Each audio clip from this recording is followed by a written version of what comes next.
Bonjour et bienvenue sur le podcast des Chroniques de l'éveil. Je suis Julie Michaud, coach et thérapeute et spécialisée pour vous accompagner à comprendre ce qui se joue dans votre vie. Pourquoi vous êtes en réaction, pourquoi vous ressentez ces émotions, vous apprendre à vous détacher du personnage principal pour enfin vous amuser à jouer les rôles de votre vie.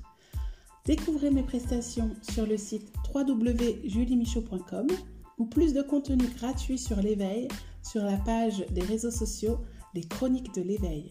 N'hésitez pas à me faire des retours sur les différents épisodes ou à venir me parler en direct en message privé. Bon épisode!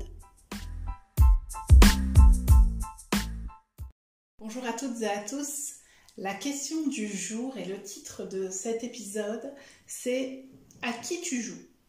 Ça pourrait être « À quoi tu joues ?» mais je l'ai spécifié dans le mode « À qui tu joues ?» dans le sens de quelle personne tu incarnes, quelle est ta posture. Si je vous parle de ça, j'en ai parlé déjà plusieurs fois de cette notion de posture, mais c'est parce que entre ce que l'on est, ce que l'on aimerait montrer, ce que l'on pense que les autres voient de nous, ce que l'on rêve d'être, ce que l'on est réellement au plus profond de nous-mêmes, il y a souvent des grands fossés, notamment avec nos proches, avec des inconnus. Il y a cette attitude, cette posture que l'on va prendre qui va être bien souvent liée à des blessures, à des insécurités que l'on porte. Et donc, on va avoir des fonctionnements avec ces personnes sans se rendre compte que c'est quelque chose qui est là pour, en fait, comme une armure, comme un costume, comme un masque que l'on porte pour se protéger parce que l'on espère obtenir un résultat de la part de ces personnes. On espère créer un lien avec ces personnes. Alors j'en ai déjà parlé dans un épisode précédent, dans cette notion de lien. Je vous dis toujours que quand on est en insécurité, c'est qu'on n'est plus en lien avec nous-mêmes et donc on ne peut pas être en lien avec les autres. Et là, je vais aller un petit peu plus en profondeur sur ce sujet parce que c'est un sujet qui est revenu beaucoup dans les accompagnements cette semaine. Donc, j'aimerais que vous vous posiez ces questions parce que là, les thématiques, c'était souvent liées à la relation aux autres, notamment dans le cadre familial, mais ça peut être dans le cadre social ou dans le cadre professionnel. J'aimerais que vous vous demandiez, est-ce que dans votre façon de faire, vous cherchez à plaire, à être reconnu, à faire plaisir, à vous sentir plus entendu, plus vu? Est-ce que vous voulez vous sentir plus aimé, donc recevoir plus de preuves d'amour? Est-ce que vous voulez vous sentir plus soutenu? Est-ce que vous avez des attitudes, mais peut-être que c'est difficile pour vous de répondre à ces questions parce que c'est vraiment inconscient. En fait, c'est un petit peu le message sous-jacent de vos fonctionnements. Est-ce que, à l'inverse, si c'est compliqué de répondre comme ça, est-ce que vous avez l'impression d'avoir grandi dans un environnement dans lequel vous ne vous sentiez pas entendu, dans lequel vous ne vous sentiez pas reconnu? Est-ce que vous avez l'impression que vos proches, notamment votre famille, vos parents, vos frères et sœurs, est-ce qu'ils vous montrent qu'ils sont fiers de vous? C'est-à-dire que vous les inspirez ou est-ce qu'ils vous montrent qu'ils vous aiment avec des mots, avec des gestes, avec des attentions? Est-ce que vous arrivez à décoder leur langage de l'amour, leur façon de vous le montrer? Ou est-ce que vous êtes focalisé sur justement tout le côté négatif? Vous êtes enfermé dans une espèce de bulle de protection et donc vous focalisez sur tout ce qui vous montre qu'on ne vous écoute pas, qu'on ne reconnaît pas votre souffrance, qu'on n'entend pas votre détresse, qu'on ne respecte pas vos choix, qu'on ne vous aime pas tant que ça. En fait, quand on focalise sur tout ce que les autres nous montrent, c'est toujours la même chose, c'est le cerveau, le système interne de protection, de survie qui, comme il veut nous protéger de ne pas mourir et de ne pas souffrir, va aller chercher toutes les preuves qui lui montrent qu'il a raison. Qu'il a raison de croire qu'il n'est pas digne d'être aimé, qu'il a raison de croire que ce qu'il dit n'est pas intéressant, qu'il a raison de croire qu'il n'est pas assez. Et en fait, vous allez vous rendre compte que ça soit sur vous ou sur les autres, eh bien, on a tendance à nourrir un comportement qui va être basé sur cette blessure, basé sur cette insécurité, ce manque de confiance. Et la question que j'ai envie de vous poser, c'est combien de temps avez-vous envie de continuer à subir votre vie, à subir vos relations, à subir les réactions des autres vis-à-vis de vous-même, à subir vos propres réactions. Combien d'énergie vous avez dépensé à analyser ce que les autres allaient penser de vous ou pensaient déjà de vous par rapport à ce qu'ils disaient. Vous savez, quand vous allez à un rendez-vous, peut-être une réunion familiale par exemple, et que les jours d'avant, vous êtes déjà en train de dire de toute façon, elle va encore me dire que ma façon de m'habiller, ma façon de parler ou ma façon d'éduquer mes enfants, ça ne lui convient pas. Lui, il va encore faire des reproches par rapport à mon métier, et puis elle va encore penser ça. Vous savez, vous commencez à vous monter la tête. Vous commencez à vous dire, oh là là, comment je dois réagir parce que je sais que si je mange pas toute son assiette, elle va se sentir vexée, elle va m'obliger. Et si je lui dis que j'ai arrêté de manger de la viande, je vais encore prendre des réflexions. Et si je dis ceci, on va encore me traiter de cela. Donc, vous commencez à vous mettre dans une énergie où vous êtes sur la défensive, où vous voyez les autres comme une menace. Donc, forcément, quand vous arrivez pour voir vos parents, vos frères et sœurs, vos amis, vos proches, eh bien, vous allez être en mode attention, danger, je vais me faire attaquer.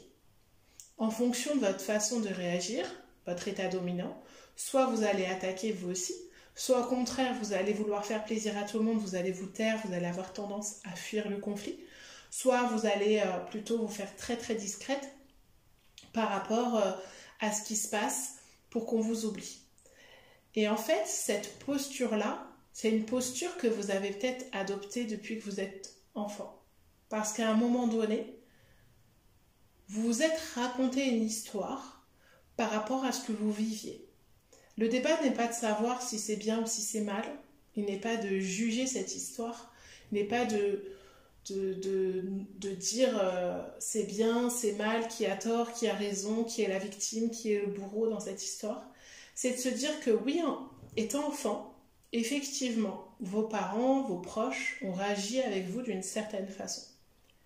Que vous, eh bien, ça vous donnait une place dans votre famille, dans votre cercle d'amis, dans votre vie sociale, et vous êtes rendu compte que, eh bien, vous alliez continuer, tout ça c'est inconscient bien sûr, mais continuer à véhiculer cette image de vous parce que vous avez fini par croire que vous étiez cela. Par protection, parce que ça vous donnait une impression d'exister, ça vous permettait de rester en lien avec le groupe. Donc, comme vous le savez, si vous avez l'habitude de m'écouter, ou si vous connaissez un petit peu le fonctionnement du système nerveux, être isolé du groupe, ça veut dire je peux mourir, parce que je serais trop faible pour survivre dans l'état primitif de notre cerveau. Donc si vous n'avez pas reprogrammé ça dans votre inconscient, dans votre subconscient, eh bien vous allez continuer à agir avec une posture, à prendre la posture. Bien souvent, chez les personnes que j'accompagne, ça va être soit une posture de dévalorisation. Ça va être des femmes qui sont très sensibles, qui ont été critiquées dans leur enfance ou qui ont subi de la violence verbale, physique, sexuelle, et en fait qui ont beaucoup de mal à penser qu'elles ont des qualités, qu'elles peuvent s'affirmer, que ce sont des personnes qui sont bien. Et en fait, elles vont être dans une posture constante de vouloir faire plaisir aux autres, de vouloir prouver qu'elles existent, tout en vivant cette réalisation et le bonheur à travers les autres parce qu'elles sont en incapacité de recevoir cet amour ou cette reconnaissance parce qu'elles ont grandi en pensant qu'elles n'étaient pas dignes d'être reconnues ou d'être aimées. La deuxième possibilité, c'est aussi souvent une extrême sensibilité qui est incomprise par la famille et qui fait qu'on nous a appelé le caliméro, la boudeuse, ou on va passer toute notre vie à avoir cette image de rebelle ou de boudeuse, de prendre tout dans les extrêmes. Et donc, il y a un fort sentiment d'incompréhension qui est souvent lié aussi de ce fait au fait de ne pas avoir été entendu pour des souffrances vécues dans l'enfance ou à l'adolescence, parce que sensibilité exacerbée, donc souffrance puissance 1000, plus d'autres événements qui sont souvent liés à du harcèlement ou des abus, de la violence et qui n'a pas été entendue et reconnue comme ces victimes, comme ces personnes auraient eu besoin qu'on le fasse. Donc elles vont être dans une quête toujours de reconnaissance et c'est ce qui fait que on peut être donc soit dans une posture de petite fille sage parce que aussi nous portons en tant que femmes, là je vais parler des femmes, nous portons cette mémoire de nos lignées féminines qu'une femme, elle n'a pas son mot à dire, qu'une femme, elle doit être discrète, elle ne doit pas montrer ses émotions, elle doit se dévouer aux autres. Et on a grandi, je parle des adultes de plus de 30 ans, je pense, globalement, nous avons beaucoup grandi avec sois belle et tais-toi, sois discrète et tais-toi, et ne montre pas tes émotions, sinon je vais te donner des occasions de pleurer. Et donc du coup c'est très très compliqué d'oser exprimer ce que l'on est, d'oser s'autoriser à être nous-mêmes, voire à se rencontrer. C'est pour ça que ça me tient tant à cœur de vous proposer ces accompagnements vraiment basés sur cette introspection, cette découverte de vous-même et de ce qui se passe à l'intérieur de vous, pour que vous puissiez vous détacher aussi de cette mémoire et de cette loyauté du féminin, cette loyauté donc de vos lignées, de vos ancêtres, mais aussi de vos expériences. Donc pour revenir à cette histoire de posture, la question c'est que bien souvent vous réagissez encore comme des enfants, comme si vous n'aviez pas les outils de compréhension, c'est-à-dire de comprendre que l'autre en face, il est peut-être dans sa blessure. Il n'a peut-être pas le niveau de conscience pour comprendre comment vous fonctionnez. Il n'a peut-être pas les outils pour vous montrer qu'il vous aime. Et il y a beaucoup de mes clientes que j'accompagne qui sont... Alors, je tiens à préciser que je ne parle pas là de relations avec des parents notamment, ou des personnes, relations d'abus, de violence, qui méritent vraiment une rupture de lien. Je parle d'une relation où on a envie de rester en lien avec nos parents, il y a beaucoup d'amour, mais il y a un espèce de fossé, il y a des malentendus, il y a quelque chose d'inconfortable qui fait qu'on va jouer un rôle où on est tout le temps sur la défensive, on n'arrive pas à se sentir totalement à l'aise avec notre parent. J'ai aussi beaucoup de personnes, des femmes, qui ont l'impression que leurs mères font part d'ingérence dans leur vie, sont tout le temps en train de leur donner des leçons, et à l'inverse sont aussi beaucoup en train de confier leur vie et de leur faire porter des choses qu'elles n'ont pas à porter. Et donc ces femmes-là, ces filles de mères intrusives, elles ont du mal à mettre leurs limites et à supporter l'autorité de la mère, ou alors son côté un peu dépressif à toujours venir se plaindre auprès d'elle, etc. Donc, encore une fois, c'est une question de posture. Jusqu'à quand j'accepte de tolérer ça? Quand je suis enfant, j'ai besoin de ma mère, de mon père, d'adultes pour ma survie. Quand je suis ado, je commence à vouloir vraiment découvrir qui je suis, l'assumer, et je vais être dans l'opposition pour couper le cordon.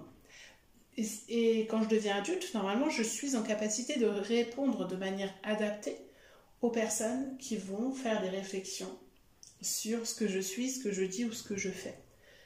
Le problème, c'est que dans la majorité des cas, on va réagir comme un enfant ou comme un ado.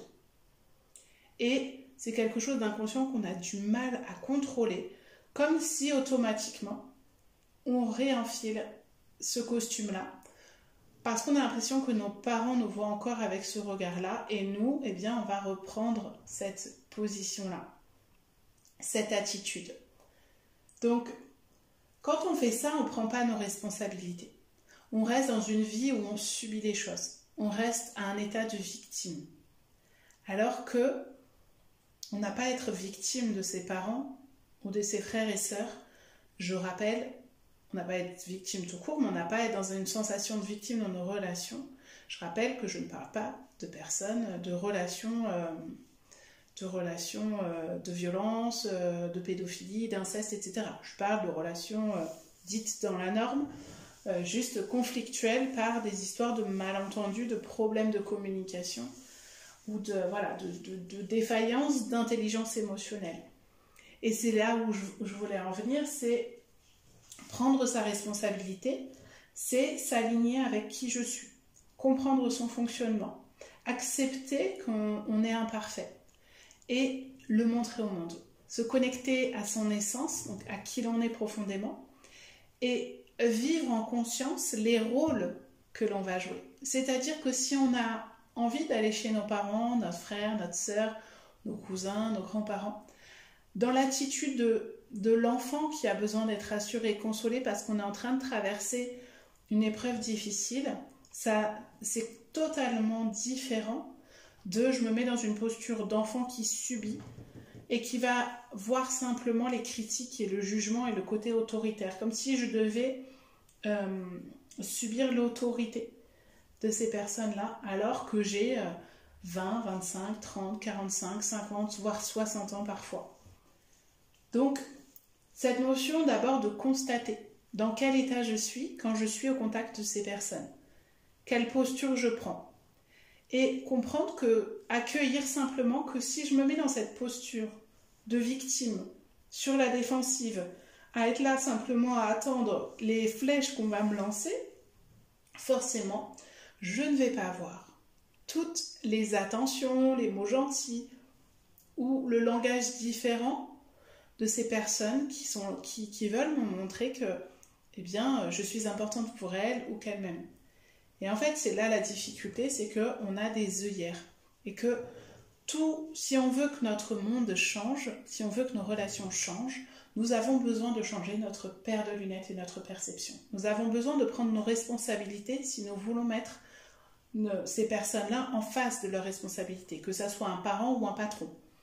Si nous doutons de qui nous sommes, si nous sommes toujours en train de nous cacher pour respecter les règles, pour rester dans l'enfançage, mais ça peut être pour les hommes aussi, avec cette image d'homme fort qui est censé assumer ses choix, assurer la sécurité financière de sa famille, etc.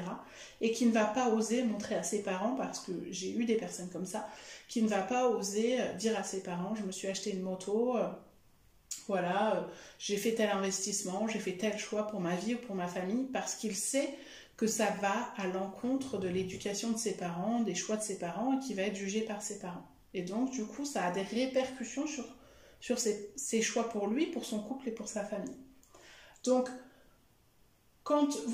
si je vous explique tout ça, c'est juste pour vous dire, si vous avez l'impression de subir les réflexions de vos proches, ou dans le cadre du travail, si vous avez l'impression que c'est des schémas qui se répètent, que vous subissez vos relations, les réactions des autres et les vôtres, eh bien, demandez-vous dans quelle posture vous êtes et si ça n'est pas normal au final que, en fait, comme vous n'êtes pas honnête avec vous-même, c'est-à-dire que vous êtes là à focaliser sur la mauvaise personne que vous êtes ou la personne inintéressante que vous êtes, etc., la personne qui n'est pas digne d'être aimée, eh bien forcément, ce que vous allez envoyer à la personne en face, ça ne va pas être quelque chose d'aligné dans le sens, je fais ce que je dis et je dis ce que je pense.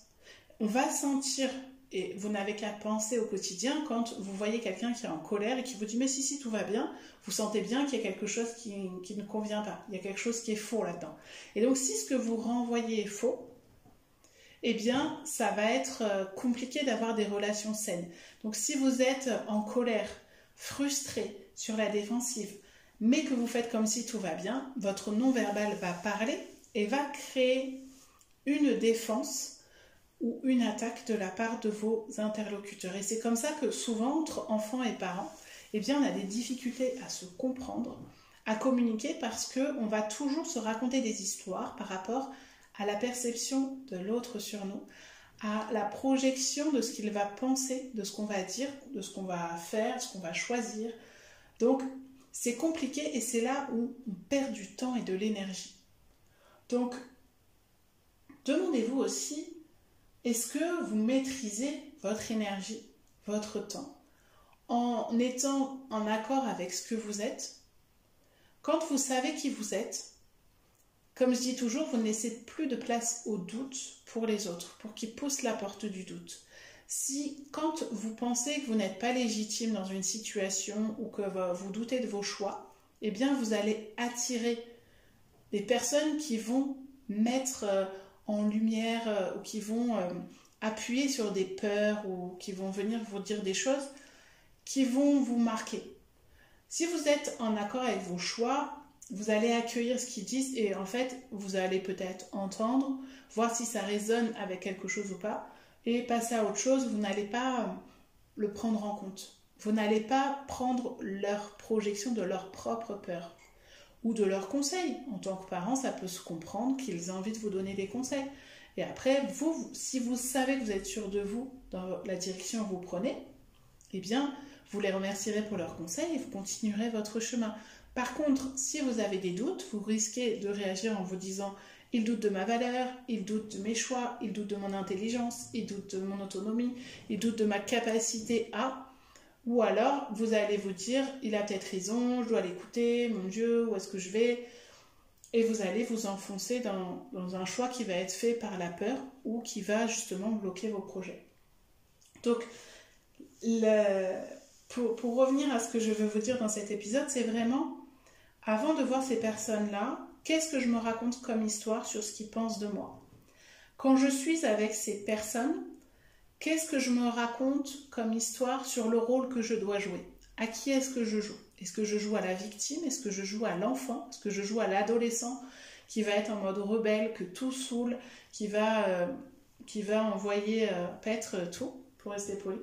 Ou est-ce que je suis adulte dans mon attitude et je vis en conscience des choses? C'est-à-dire que je suis capable de taper du poing sur la table pour me faire respecter quand il y a un manque de respect, par exemple, face à moi. Est-ce que je suis capable de dire à la personne « Ok, je t'ai entendu, mais ça c'est non, ma vérité à moi c'est ça. Et ce que tu as à me dire par rapport à ce sujet-là ne me fera pas changer d'avis et je n'ai pas envie de reparler de ça. » Voilà, c'est comme ça et je n'ai pas besoin de ton avis, je ne te l'ai pas demandé, donc je n'écouterai pas la réponse. Est-ce que vous êtes capable aussi de ne pas argumenter quand vous savez que la personne en face, elle n'osera pas, elle ne changera jamais d'avis parce qu'elle est persuadée d'avoir raison? Est-ce que vous savez répondre de façon adaptée à la situation? C'est-à-dire, s'il faut que je sois en colère parce qu'il y a un besoin, mes limites, mes valeurs ont été touchées, je me mets en colère parce que c'est approprié. Est-ce que là, je laisse couler parce que c'est approprié aussi? Est-ce que là, je préserve mon énergie et donc je ne dis rien, je vais éviter de parler des sujets qui fâchent parce que je veux me préserver? Donc, c'est vraiment important de prendre conscience de ça et de dire, ok, quand j'ai envie d'être consolée, d'être bercée, de retrouver cette connexion avec mes parents, ce côté câlin, ce côté rassurant, je vais aller demander conseil et je serai à l'écoute de leurs conseils parce que là, à ce moment-là, j'ai vraiment besoin de leurs conseils éclairés. J'ai vraiment besoin qu'ils me consolent. J'ai vraiment besoin de ci ou de ça.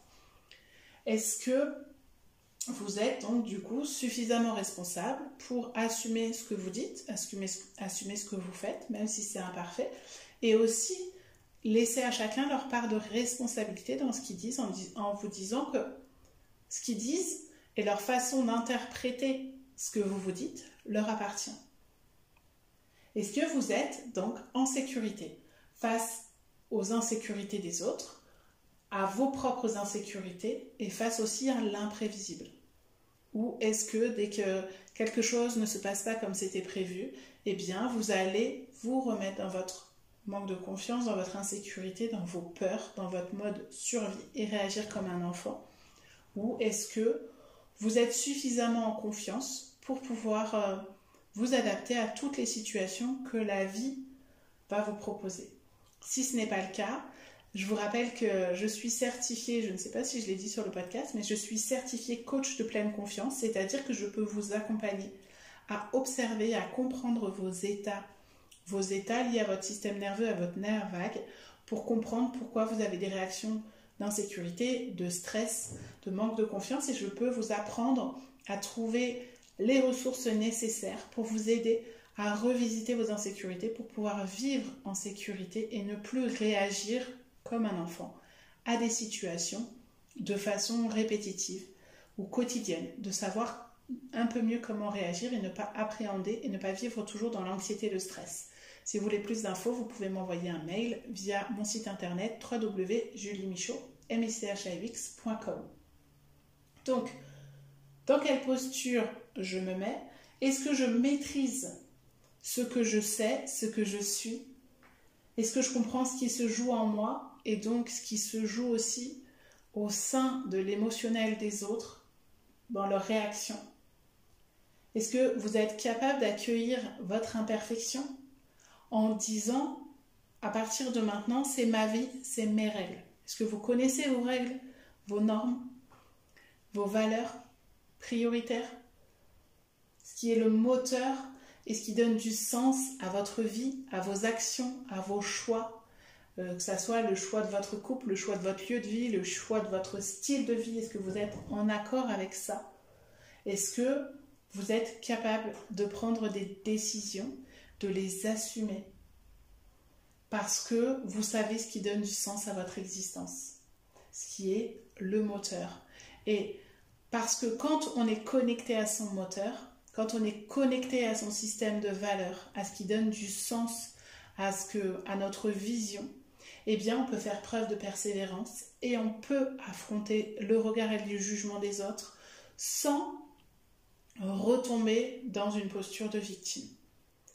Ces derniers temps, j'ai vu beaucoup de reportages ou lu des livres sur des hommes, en l'occurrence c'était souvent des hommes, je vais parler des hommes parce que il y a eu aussi, j'ai fait une chronique littéraire par rapport à ça, vous pouvez la retrouver sur Instagram, mais par rapport à une femme qui partage son parcours dans un livre, mais j'ai regardé pas mal d'histoires de vie, donc que ça soit acteur, sportif, pâtissier.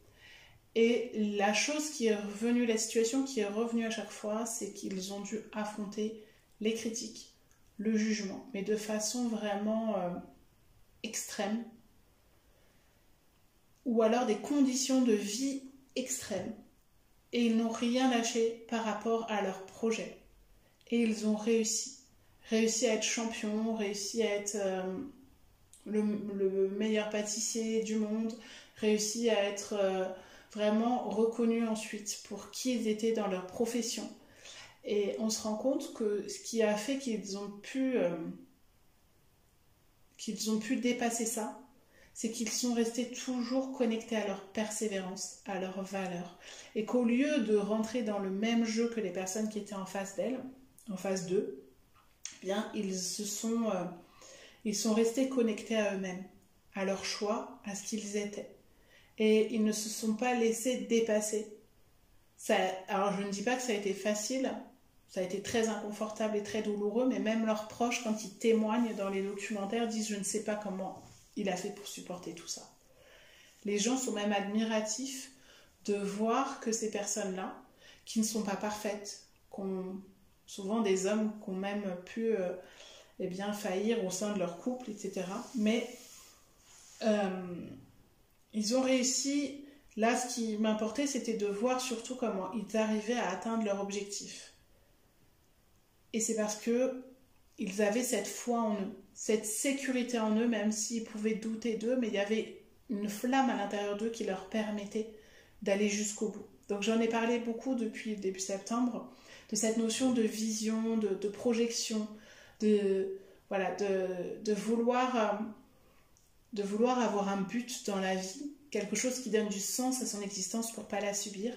Et je pense que si je vous partage tout ça, c'est parce que c'est essentiel dans notre quotidien, de savoir pourquoi on est là.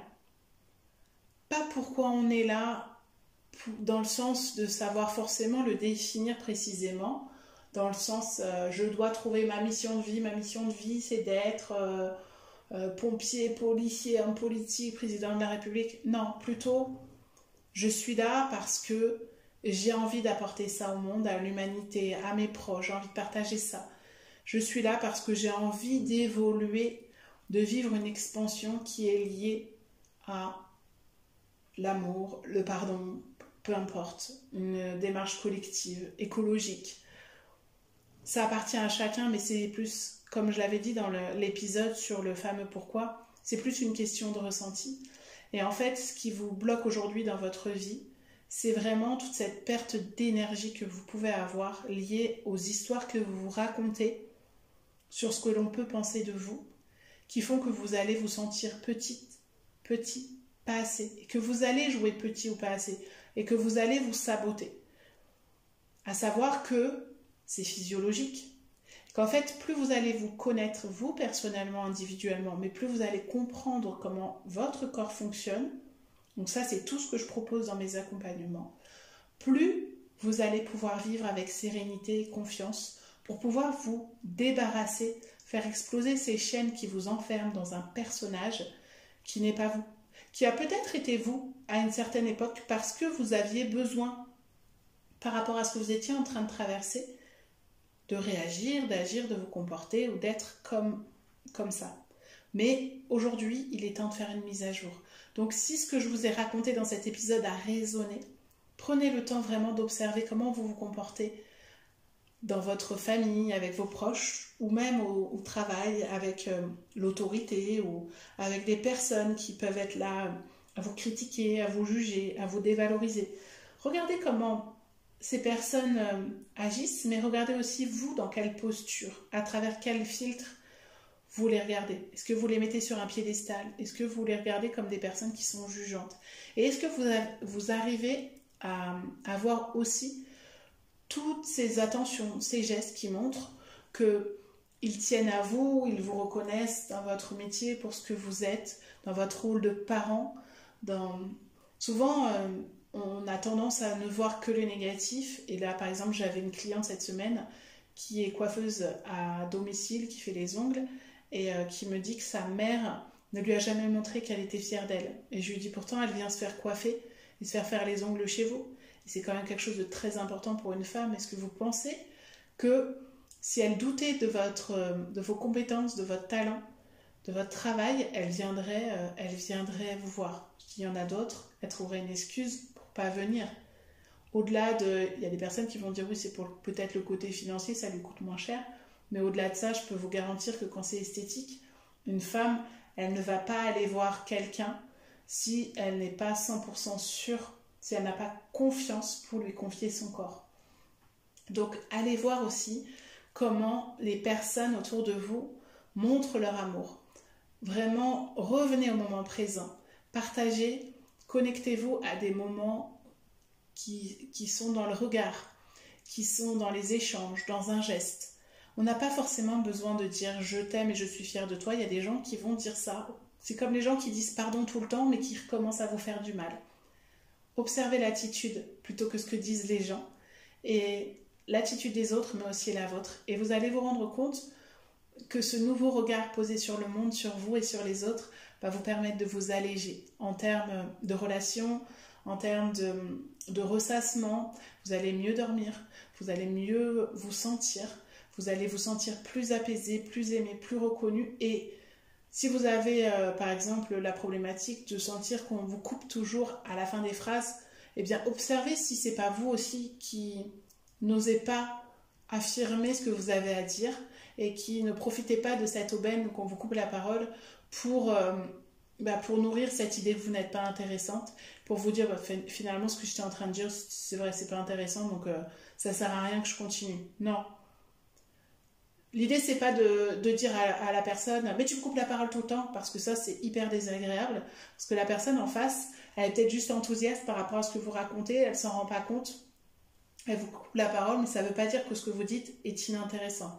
Par contre, vous pouvez la laisser parler et reprendre et dire « alors, ce que je te disais, c'était ça, ça, ça, ça, ça ». Et gonfler la poitrine, relever le menton, montrer que vous êtes là. Prenez votre place. Prenez la posture, jouez à la personne que vous voulez être.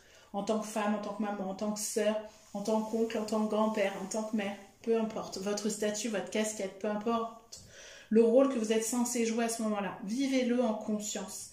Mais demandez-vous vraiment si, quand vous êtes avec ces personnes-là, vous comportez comme la personne qui a cet âge. C'est pas une question de dire il faut être vieux, il faut être jeune ou quoi, mais plutôt dans votre façon de réagir. Est-ce que vous répondez de façon adaptée ou est-ce que vous êtes tout le temps en réaction?